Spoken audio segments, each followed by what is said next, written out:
But first, watching US President Joe Biden deliver the State of the Union address today, it makes you shake your head at not the State of the Union, but at the state of the White House in the United States. I mean, the notion that Joe Biden, at his age and cognitive state, would do another 4-year term should, I think, send shockwaves around the world. And the notion that Donald Trump will run again makes most people equally nervous.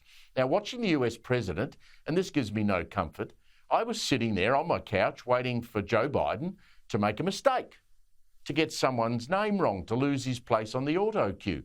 That's a natural reaction with this bloke these days. But what an awful thing to think about someone holding that great office, the office that had great orators like John F. Kennedy and Barack Obama. How low has that office sunk? And tradition has it that this address gets some degree of bipartisanship. Well, it didn't get that today. When President Biden took a swipe at the Republicans over healthcare, he got back as good as he gave. Instead of making the wealthy pay their fair share, some Republicans want Medicare and Social Security to sunset. I'm not saying it's a majority. Let me give you, anybody who doubts it, contact my office. I'll give you a copy. I'll give you a copy of the proposal. That means Congress doesn't vote.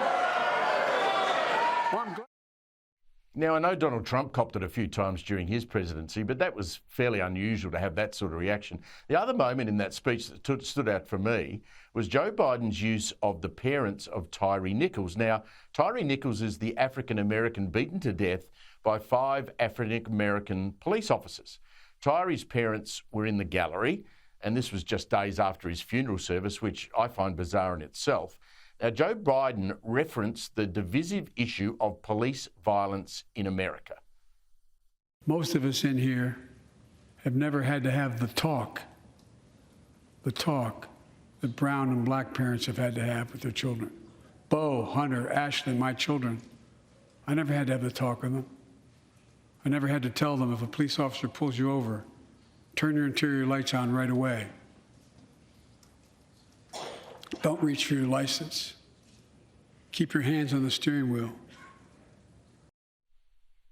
So what exactly is the president doing here? This was a black-on-black attack, but he rides back over the idea that African Americans can't drive down the street safely or conveniently without thinking that they're going to be attacked by police officers. He's actually ignored the facts of the case. Let's just hope and pray that we get 2 new contenders come the 2024 presidential election contest.